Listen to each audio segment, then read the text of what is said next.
Por favor, ubiquen en sus Biblias, primera carta a los Corintios, capítulo 13. Vamos a leer, me sigue con su vista mientras yo leo en voz alta la primera carta a los Corintios, capítulo 13, versículos 1 hasta el 7. Vamos a leer. Dice la Biblia: si yo hablase en lenguas humanas y angélicas y no tengo amor, vengo a ser como metal que resuena o címbalo que retiñe. Y si tuviese profecía y entendiese los misterios y toda ciencia, y si tuviese toda la fe, de tal manera que trasladase los montes y no tengo amor, nada soy. Y si repartiese todos mis bienes para dar de comer a los pobres, y si entregase mi cuerpo para ser quemado y no tengo amor, de nada me sirve. El amor es sufrido, es benigno. El amor no tiene envidia, el amor no es jactancioso, no se envanece, no hace nada indebido, no busca lo suyo, no se irrita, no guarda rencor, no se goza de la injusticia, mas se goza de la verdad. Todo lo sufre, todo lo cree, todo lo espera y todo lo soporta. El capítulo 13, probablemente uno de los versículos o porciones más conocidas de la Biblia acerca del amor, se cita en muchos lugares, inclusive incrédulos constantemente hablan de esta porción de la Biblia que define, o ellos creen que define y habla acerca del amor. Está dentro de una discusión amplia que tiene Pablo acerca del uso y los abusos de los dones espirituales, que comenzó en el capítulo 12 y termina en el capítulo 14.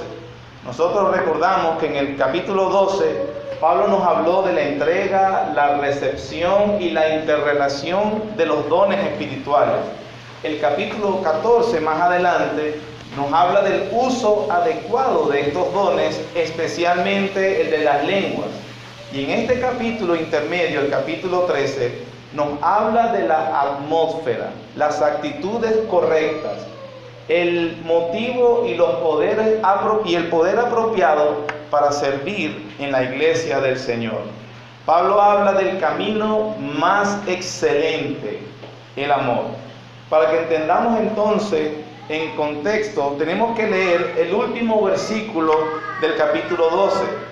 Cuando en el versículo 31 Pablo dice: procurad pues los dones mejores, mas yo os muestro un camino aún más excelente. Y comienza a hablar lo que acabamos de leer. Como le he explicado antes, el dividir la Biblia en capítulos y en versículos fue una ayuda que se dio en el siglo XVII para que precisamente los cristianos encontremos rápidamente o nos ubiquemos rápidamente en un tema particular en las Escrituras. Pero originalmente la Biblia no se escribió de esta manera. Los subtítulos en negrita que encontramos en algunas de nuestras Biblias a veces también nos están puestos para ayudarnos a saber de qué se está hablando. En algunas oportunidades más bien corta el pensamiento y no nos ayuda en la interpretación. Lo que acabamos de leer es básicamente un caso de estos. Pablo está hablando acerca de los dones y quiero dar algunos aspectos y aclaraciones. Pablo dice en el versículo 31: procurad pues los dones mejores. Nosotros venimos en la discusión de que ellos estaban básicamente buscando los dones más llamativos, buscar resaltar, dividiéndose. Pero Pablo ha estado explicando que los dones no se pueden encontrar por el mérito humano, no se pueden pedir, son dados por Dios, por gracia, no pueden ganarse. Entonces que el apóstol Pablo diga: procuren, me está mandando que yo los procure, pero me acabas de decir que yo no los puedo obtener, sino que son dados por gracia. ¿Cómo debemos entender esa frase? Los expertos en gramática griega nos explican lo siguiente: el verbo imperativo y el verbo indicativo en griego se escriben exactamente igual. Entonces los traductores, al poner procurar los dones mejores, están hablando, tratando de traducir el verbo indicativo cuando Pablo está escribiendo. ¿Cómo entonces debemos entender esa frase? Pablo está indicando lo que ellos estaban haciendo mal y al mismo tiempo va a corregirles. La traducción debería ser o debería entenderse así: ustedes procuran, desean intensamente los dones, pero más yo os muestro un camino más excelente. El error de la iglesia de Corinto estaba en estar procurando los dones más que resaltaban más. Y Pablo les dice, ustedes procuran eso, pero ¿saben qué? Yo les voy a mostrar lo que a ustedes les hace falta, o mejor dicho, hablando en su propio idioma, yo les voy a decir qué es lo más necesario en la vida cristiana, qué es lo más necesario en la cualidad más distintiva del cristianismo verdadero, y entonces él comienza a hablar ¿de qué? Del amor. Entonces, ustedes procuran, ustedes desean los dones mejores, entre comillas, todos son dados por Dios, no hay una clasificación, este es mejor, este es más importante, este es menor, porque todos proceden de Dios. Entonces Pablo dice, pero yo les voy a decir que sí es lo que les hace falta. A ustedes les hace falta actuar en amor cristiano. Otra aclaración, cuando empieza entonces a explicar lo que les hace falta, Pablo comienza a hablar e introduce el tema del amor de manera hiperbólica. ¿Qué es hablar de manera hiperbólica? Es cuando uno utiliza la exageración, no como mentira, sino para ayudar a quien lo está escuchando uno a entender el esfuerzo que uno está haciendo. Por ejemplo, te llamé ayer 1000 veces. No estamos mintiendo o queriendo mentir, sino que le estamos tratando de decir a la persona, yo procuré contactarme contigo muchísimo, pero no fue posible, por las líneas no caen o nunca me contestaste. Entonces, algunos, cuando usan el versículo 1, dice, si yo hablase en lenguas humanas y angélicas. Entonces algunos dicen, ¿ves que sí existen ese tipo de lenguas que nadie entiende? Aquellas reuniones que se dicen cristianas y las personas comienzan a decir cosas que no, por ejemplo, si estamos en Venezuela, que no son en español y bla, bla, y hablan con la lengua enredada y dicen, es un don de lenguas. Tú no lo entiendes porque es un idioma angelical. Lo que no entienden estas personas es que Pablo está hablando de manera hiperbólica, es decir, ¿por qué yo digo eso? Porque él dice, si yo hablase en lenguas, inclusive angélicas, y no tengo amor, vengo a ser como metal que resuena o címbalo que retiñe. Dice, y si tuviese profecía, y entendiese todos los misterios, y entendiese toda ciencia, ciencia es conocimiento. Ninguna persona en el mundo puede tener todo el conocimiento que se puede obtener. Es más, si hay alguien que ostenta todo conocimiento, que conoce todos los misterios, esa persona es Dios.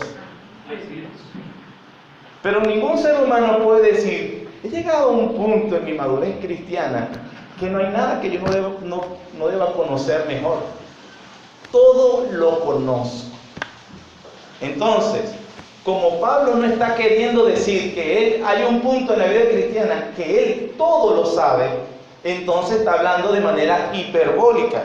Si yo hablase en lenguas, existiera un lenguaje tan excelso, tan bello, tan majestuoso como un ángel.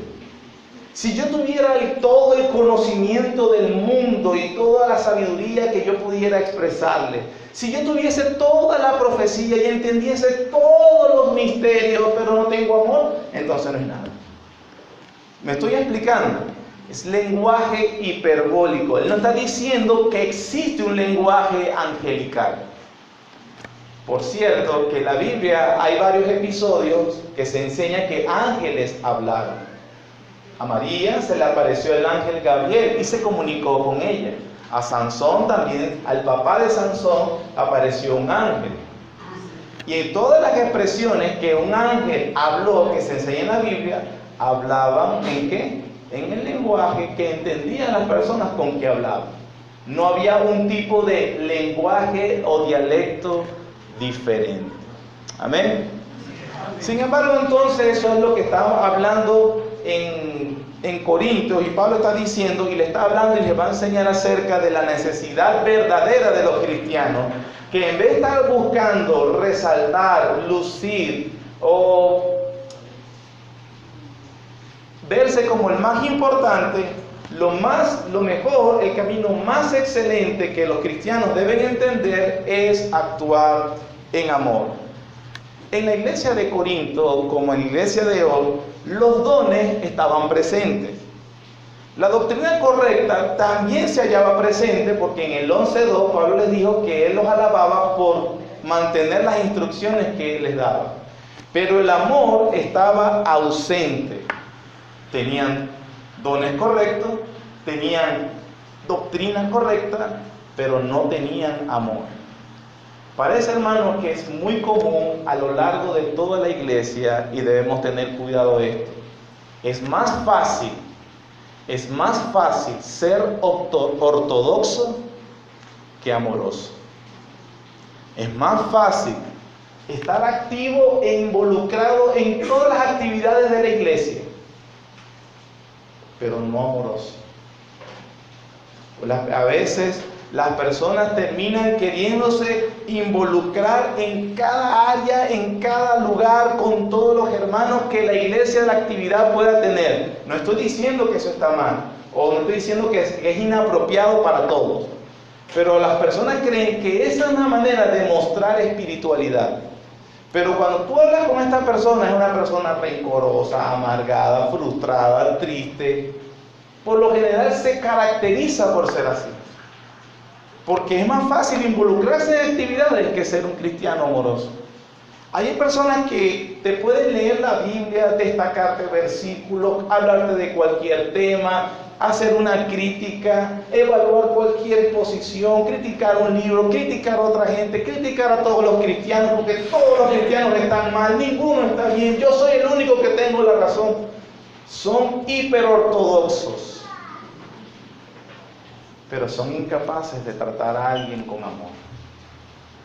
Y hay que tener cuidado. En este capítulo 13 que acabamos de leer, es quizás desde el punto literario lo más hermoso que escribió el apóstol Pablo. Algunos han catalogado el himno del amor, inclusive. Ahora, es interesante, hermano, que la Biblia dice que la evidencia del fruto espiritual no son los dones ni la ortodoxia, sino el amor como cualidad de carácter. Más el fruto del Espíritu, Gálatas 5:22 dice varias cualidades. Es el primero, el amor. Ahora, algo que caracteriza, si alguien puede definir qué es la cualidad distintiva de los cristianos hoy en día, costará que los definan como amorosos. Los cristianos de hoy en día parecen ser tan egoístas como los del mundo, las personas del mundo. Son engreídos, son obstinados, son motivados por sí mismos, hacen lo que pueden hacer por promover su propio bienestar y actúan sin considerar a nadie. Eso, por cierto, es una caricatura del cristianismo. Eso no es verdadero cristianismo. Antes de continuar, quisiera aclarar y definir cómo debemos entender el amor. ¿Cuáles son las definiciones más comunes que hay sobre el amor? La idea más común, la que el mundo define como el amor, es que es simplemente un sentimiento que sucede. No sé, simplemente está ahí. El amor no es algo por lo que se deba trabajar. No. Él llega. El amor simplemente viene. Él viene allá desde la cabeza de Afrodita, nos toca con su báculo mágico y ahí florece el amor. El amor, dicen algunos, es simplemente algo que es o no es. Lo que pasa es que ya no siento que te amo. Lo que pasa es que apagaste mi amor. El amor no es algo que se desarrolla, no, tampoco mucho menos es algo que madura. El amor no es algo que uno puede conseguir. El amor no es algo que se piensa, dicen ellos. Estoy diciendo las concepciones generales. Él ocurre y cuando ocurre simplemente se deja sentir. Y hay muchas canciones. Estar enamorado es confundir las noches con el día. Es sentir maripositas, se me eriza la piel cuando oigo tu voz. El amor es cuando esa sensación maravillosa que uno siente dentro del estómago, es como que uno oye música todo el tiempo, se ven las luces en medio de cualquier lugar. Es una experiencia psicodélica. Eso parece más bien que la persona está drogada. Lamentablemente, algunos han querido cristianizar conceptos que son verdaderamente paganos. Y cuando alguien posiblemente quiere definir lo que es amor, entonces ellos deben que hay un requisito indispensable para dar verdadero amor. ¿Cuál es ese requisito pagano, cristianizado, indispensable para yo poder amar a otros? Debo amarme a mí mismo. La mentira diabólica más grande que mucha gente cree.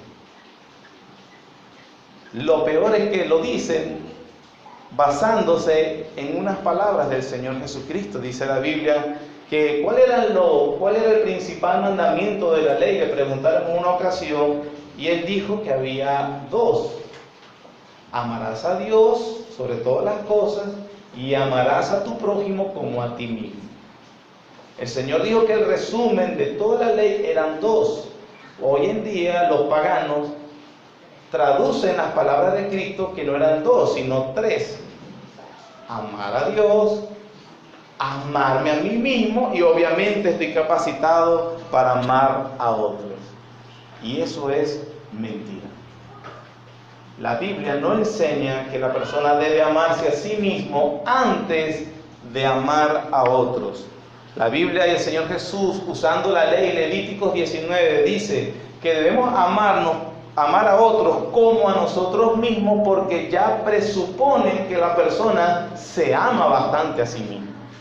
La regla de oro dice: como queréis que los hombres hagan con vosotros, así hagan ustedes con ellos.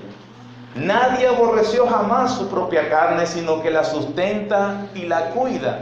De manera, hermano, que en primer lugar quisiera aclararle que esa idea de que usted se tiene que amar a sí mismo para amar a otro es falsa, es diabólica y no tiene que ver nada con el amor cristiano. ¿Cómo es el amor bíblico entonces? La Biblia enseña que el amor es darse a uno mismo. Sintetizado. La Biblia enseña que amor no es conseguir, como dice el mundo, tampoco es sentir o desear, no es algo sobre el cual uno no tiene el control. La Biblia enseña que el amor es una actitud que resulta de algo que tiene lugar, que es real y que es tangible. ¿Cómo? Miren lo que dice la Biblia, por ejemplo, oiga, Efesios 5:25, dice: como Cristo amó a la iglesia y que se entregó a sí mismo por ella. Pablo dice y demuestra que el amor de Cristo por su iglesia es evidente porque Él se entregó. No porque la vio bonita, no porque era limpia, de hecho se entregó para limpiarla. No porque era amable, ni deseable, ni se lo había ganado. Él simplemente la amó y por amarla se entregó. O mejor dicho, expresó su amor en una entrega de sí mismo. En Juan 3:16 dice: porque de tal manera amó Dios al mundo. ¿Qué dice después? Que ha dado a su Hijo unigénito. para que todo aquel que en él cree no se pierda, mas tenga vida eterna. Cristo amó a su iglesia y se entregó. Dios el Padre amó al mundo y dio a su Hijo unigénito. Pablo dijo después en Gálatas 2:20, con Cristo estoy juntamente crucificado y ya no vivo yo, mas vive Cristo en mí. Lo que ahora vivo en la carne, lo vivo en el poder del Hijo de Dios, el cual me amó y se entregó a sí mismo por mí. Por eso es que Pablo dice en Romanos 12, si tu enemigo tuviere hambre, ¿cómo termina? Dale de comer. Es imposible que usted se siente a esperar que el amor le suceda por un enemigo. Bueno, cuando le empiece a amar, le voy a dar de comida. Es imposible. La Biblia dice, si tu enemigo tuviere hambre, dale de comer. Si tiene sed, dale de beber. ¿Qué quiero decir con todo esto, hermano, y con lo que enseña la Biblia? Que el verdadero amor, el amor como lo define la palabra de Dios, siempre está bajo control. Es decir, se le da órdenes. Así es. Cristo dijo, amen a sus enemigos, dio una orden. No es un sentimiento. Amen a sus enemigos. El amor puede ser ordenado, como en Efesios 5, maridos, amad a vuestras mujeres. Es una orden. Deben hacerlo. ¿Cómo? Entregándose a ustedes como Cristo se entregó por la iglesia. El amor, entonces, si es así, puede ser enseñado. Como Pablo dice en Tito 2, 3, 4, que las mujeres mayores deben enseñar a las más jóvenes a amar a sus maridos. Eso no es con una concentración mística, dale ahí hasta que te aparezca el amor, no. Enséñale, y si se puede mandar y si se puede enseñar, es porque entonces debe ser aprendido. El amor entonces debe ser aprendido. Los cristianos pueden amar verdaderamente porque el Espíritu Santo mora en ellos y ellos han reconocido y han sido objetos del amor de Dios que han reconocido en Cristo Jesús.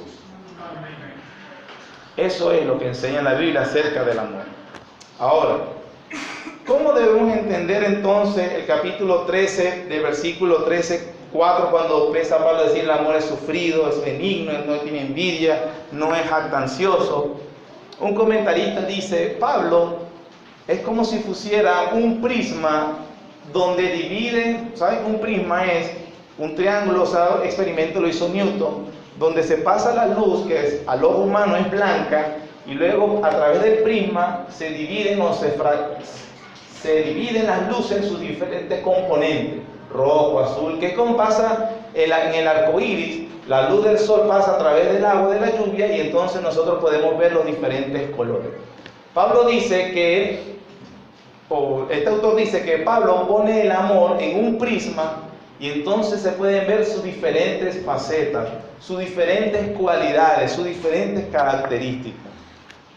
Otra cosa también que vemos a través de este prisma que Pablo nos pone aquí en Corintios 13 es que en la forma griega verbal todos están en verbos y no en adjetivos. Nosotros estamos acostumbrados a definir el amor con adjetivos. El amor es bonito, una cualidad. El amor es asombroso. El amor es profundo. Sin embargo, la manera como están escritos en griego, como se escribió originalmente la Biblia, están escritos en forma verbal, significando que lo que acabo de decir desde el principio, que el amor es algo que se hace y no que se siente. Y Pablo se procura decir que hace y que no hace el verdadero amor. En primer lugar dice, el amor es sufrido. Cuando dice sufrido, también puede ser traducido como sabe soportar. Significa o puede traducirse también como paciencia. O mejor dicho, practica la paciencia.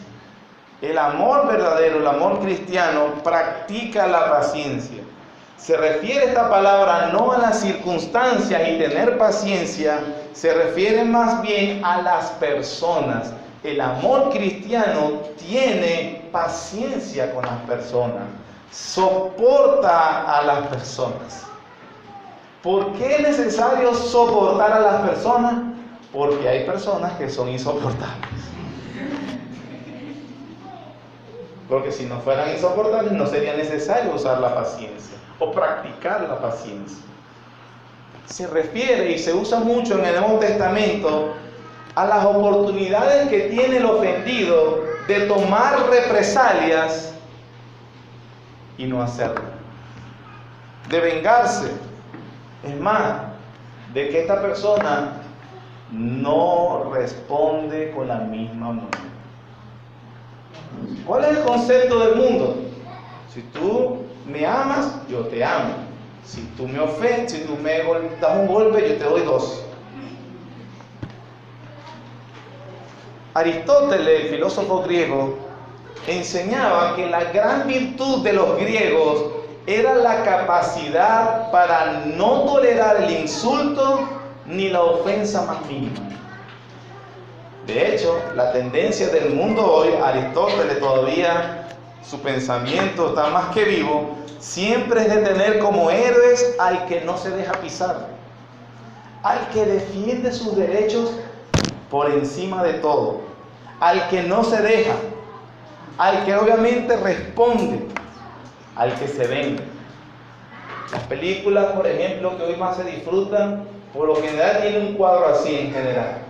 Un hombre, padre de familia, bueno, generoso, estaba trabajando y alguien vino, secuestró a su pobre niña, mató a la esposa, dejó todo en la casa y cuando este hombre llega, obviamente se llena de ira, rabia y entonces busca a los victimarios de su familia y entonces, bueno, termina destruyendo media ciudad, pero los encuentra y se venga. Por lo general, los espectadores, sí, es que eso es para volverse loco, menos mal los encontró y se venga.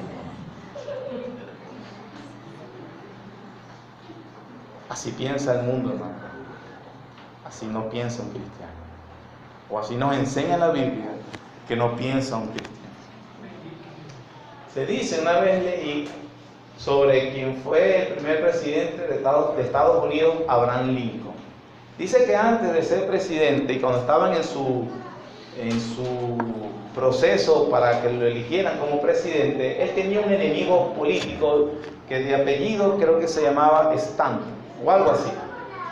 Pero este hombre en su campaña se encargó de denigrar de la persona de Abraham Lincoln.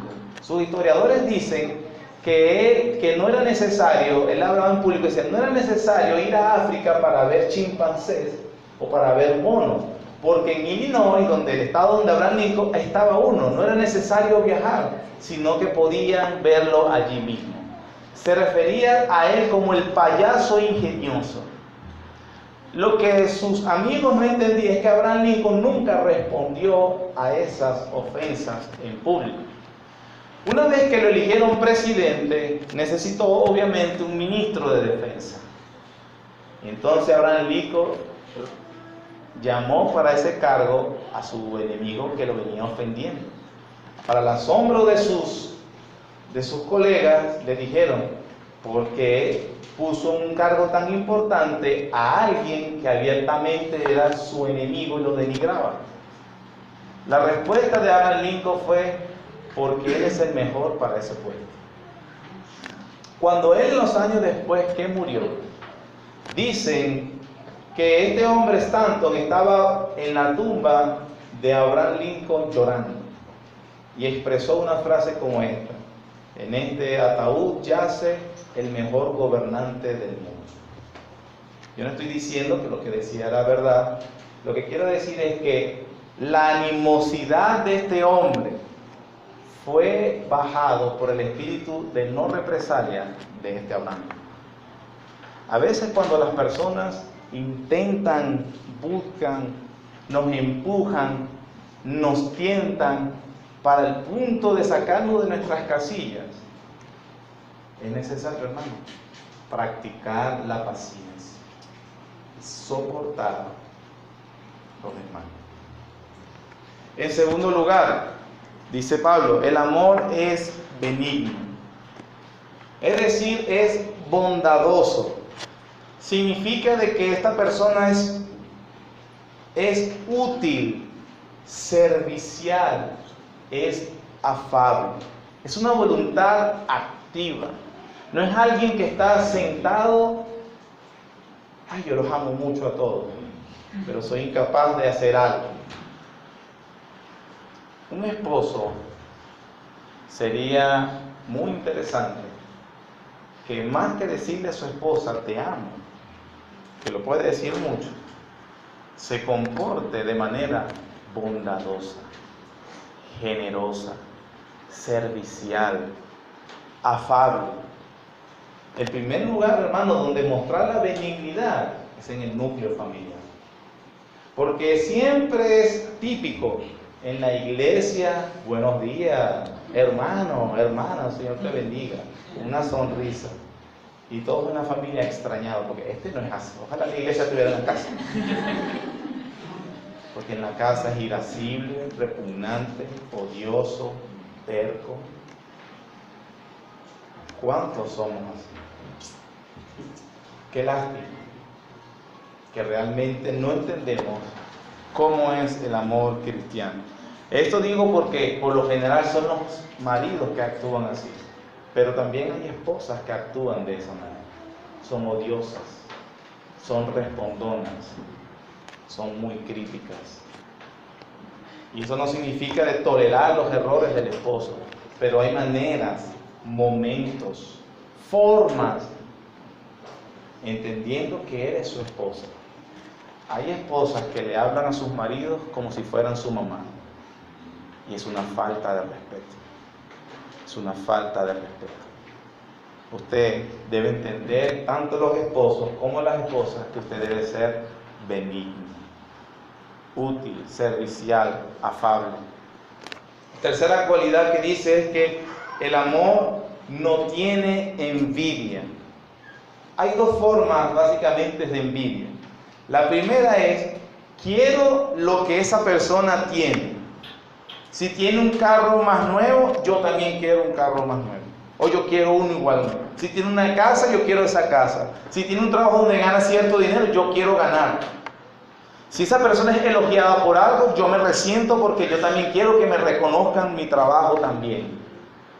Pero hay otra segunda manera hay otra envidia, que esta que acabo de describir es mala, pero que también es peor, que es cuando nosotros contemplamos la idea de que me gustaría de que esa persona no tenga lo que tiene.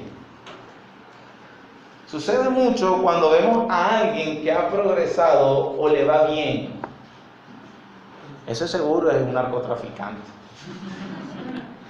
actuando de manera chismosa, hablando mal de otros. Eso es una manera envidiosa.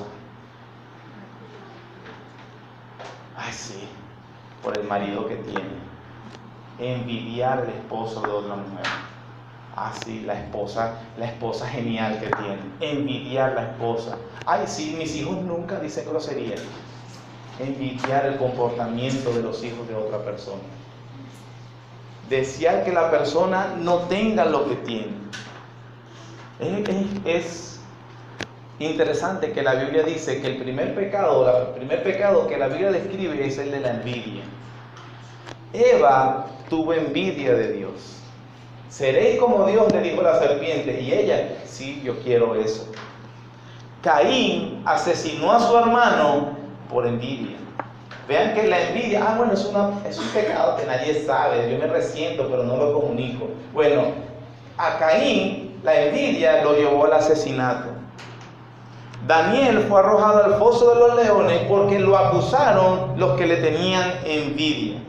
Proverbio 27:4 dice, cruel es la ira, impetuoso el furor, mas ¿quién podrá sostenerse delante de la envidia? Hermanos, tenemos que tener cuidado de mirar las virtudes o posesiones o las adquisiciones de alguien y tener un corazón envidioso que se resiente porque yo no lo tengo. envidiosos. Es una envidia, es un pecado. El amor no hace eso. Dice el siguiente, el amor no es jactancioso. Se refiere a no hablar con presunción. Esta persona no hace alarde de sus propios logros. La jactancia busca que otros tengan envidia de lo que yo hago o digo o tengo. La jactancia busca exhibirse a uno mismo. La jactancia siempre, y usted va a tenerlo, el pronombre personal yo. Yo hago esto, yo busqué esto, yo hice tal cosa. ¿Qué hace una persona que no cae en la jactancia? Habla en plural, sobre todo en la iglesia. Nosotros hemos buscado, se encontró, se predicó, se le habló, se le ayudó. Yo ayudé. Tenga cuidado, tenga mucho cuidado. Dice el siguiente, no se envanece.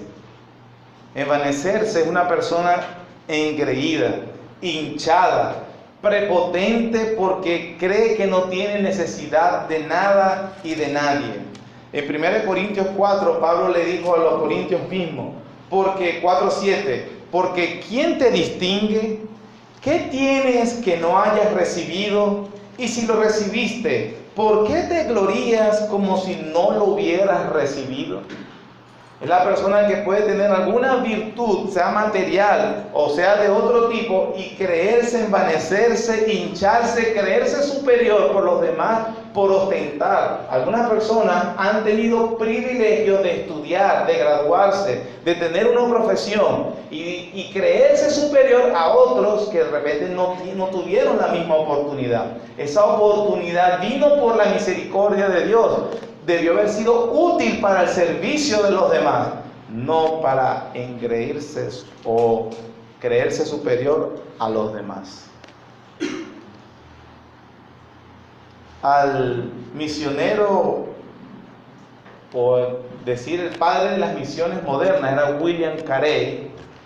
Él fue misionero en la India desde Inglaterra. En esa sociedad victoriana se le trató un tiempo en una reunión de humillar porque su trasfondo era humilde. Su padre era de bajos recursos y él aprendió el oficio del zapatero y con eso subsistió por un tiempo. Lo que no sabía esa persona es que William Carey era un lingüista brillante, se preparó y se educó, y él fue responsable de traducir la Biblia a 34 idiomas y dialectos diferentes. En una ocasión, un presumido quiso humillarlo y decirle: señor Carey, usted que es zapatero. William Carey entendió la malicia y la suspicacia para humillarlo delante de la sociedad distinguida y le respondió: no, mi señor, yo era simplemente un remendero.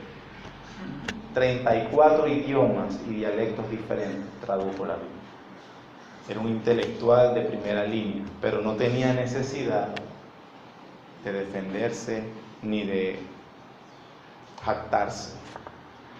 El siguiente característica o cualidad del amor es que en el versículo 5 no hace nada indebido. El principio aquí tiene que ver con modales. Es decir, no actúa groseramente. Piensa en los otros para actuar. No es la persona que llega gritando en cada círculo, pero que quiere que todos los demás escuchen su conversación. A veces usted está en un sitio, vamos a suponer un restaurante, y hay alguien que, bueno, todos conocemos en qué gira la conversación. Porque esa persona actúa de manera grosera, se impone. Es la persona que se ríe y dice ¡bah! Y todo el mundo tiene que saber que se está riendo o ella se está riendo. Es una persona que actúa de manera descuidada, dominante, de manera grosera. Por ejemplo, cuando ponen música a alto volumen, bueno, yo quiero escuchar, no me interesa si el vecino está durmiendo o no está durmiendo, si le molesta, si le gusta la música que a mí me gusta, no me interesa si a ti te gusta lo que yo oigo, yo lo voy a escuchar a todo volumen. Es actuar de manera grosera, descuidada, dominante. Así como en el capítulo 11, cuando vimos los corintios, ellos se emborrachaban. No les interesaba lo que pensaban los demás. No se esperaban, no compartían. Es una persona que hace siempre lo indebido. El amor no hace eso. No busca lo suyo, es el siguiente.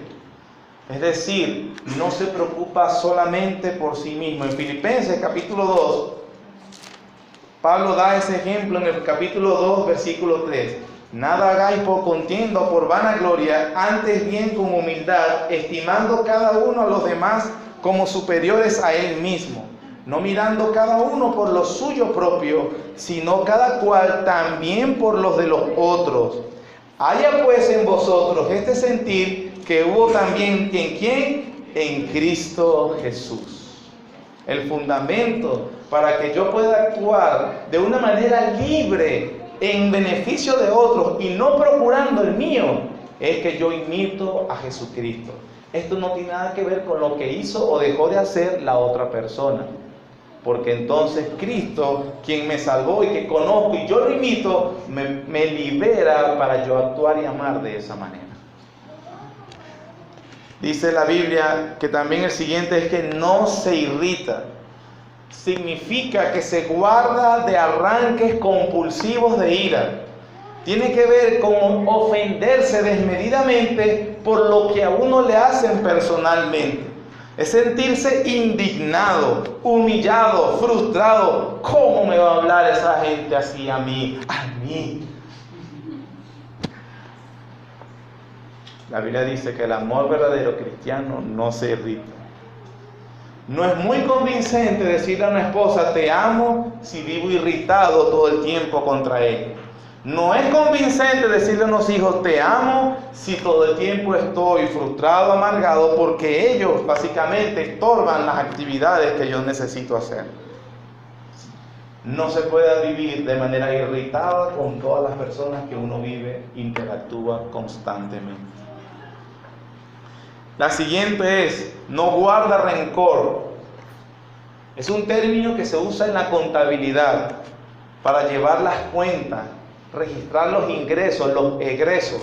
El propósito de ese registro es tener constancia permanente para ser auditado. En la contabilidad se usa ese término. Bueno, Pablo dice, el amor no lleva ese tipo de registro. Mira lo que me hiciste ayer, antier. Pablo, después de describir lo que no hace, entonces dice lo que sí hace. Dice, todo lo sufre, todo lo cree. Perdón, versículo 6, no se goza de la injusticia. Una vez escuché de una persona que decía que ya no amaba más a su esposa. Pero como él era cristiano, él sabía que no se podía divorciar. Entonces añoraba el día en que ella cometiera adulterio para poder divorciarse bien y separarse. Entonces, ¿qué significa? Él se gozaba o esperaba la injusticia para supuestamente obedecer a Dios bien. Eso es falso. Tú no puedes simplemente disfrutar las cosas malas que le hacen a otros. Disfrutar que se viole la ley de Dios. El amor no se goza de eso. En cambio, se goza de la verdad. En cambio, se alegra con la verdad definida desde el punto de vista bíblico. Después del versículo 7, todo lo sufre, todo lo espera y todo lo soporta. El tiempo se ha acabado. Con el favor del Señor, el domingo que viene continuaremos. Pero he deseado y ojalá Dios nos ayude a comprender de verdad el carácter y el cuadro que Pablo nos ha pintado sobre el verdadero amor. Una cualidad distintivamente cristiana. Alguien dijo también acerca de este pasaje que lo que hizo Pablo fue pintar un retrato del Señor Jesucristo. Pero ¿cómo? Si no vemos una figura, porque él acaba de dibujar su carácter, el carácter de Dios. quien se dio por los pecadores. Mas Dios muestra su amor para con nosotros en que siendo aún pecadores, Cristo murió por nosotros. Porque de tal manera amó Dios al mundo que ha dado a su Hijo unigénito, para que todo aquel que en Él cree no se pierda, mas tenga vida eterna. El mayor ejemplo del amor verdadero, como Pablo lo acaba de describir, es el Señor Jesucristo, quien se dio a sí mismo por tus pecados, para que entonces te reconozcas, te arrepientas y puedas recibir el amor de Dios en Cristo Jesús. Ahora, si Dios reflejó y demostró, entregó todo su amor en su Hijo unigénito, rechazar ese amor es el pecado más grotesco que una persona pueda cometer. Es la ofensa más grande. Ha despreciado el amor de Dios personificado a su Hijo Jesucristo. Una persona así no puede esperar más de Dios. Él se lo entregó todo. También una aclaración para los cristianos. Por lo general, cuando comenzamos a tener dificultades, la primera cosa que surge en nuestra mente es: Señor, me dejaste de amar, ya no me amas. El amor de Dios, hermano, está definido en la Biblia en su Hijo Jesucristo. Por lo tanto, yo puedo atravesar diferentes circunstancias y como tengo al Hijo, entonces tengo la vida. Dios no nos ha dejado de amar. La Biblia dice: nada nos podrá separar del amor de Dios que es en Cristo Jesús, Señor nuestro. Amado Señor y Padre, gracias por tanto amor entregado por nosotros. Gracias, Señor, porque nos ayudas a comprender que la entrega de ese amor no fue sentimental y ni siquiera, Señor, para ayudarnos a resolver las diferentes dificultades de nuestra vida. Más bien, se refiere al haber resuelto el mayor de todos los problemas que podemos tener, y es nuestro pecado. Tu Hijo Jesucristo fue inmolado en la cruz para que nosotros pudiéramos recibir tu perdón. Gracias, Señor. Gracias por tanto amor. Dios, teniendo en cuenta de haber venido en arrepentimiento y fe por el amor con que nos has amado, ayúdanos en nuestra debilidad, Señor. Yo reconozco, Señor, la convicción de pecado al entender que muchas veces no amo, la gran mayoría de veces no amo de esta manera.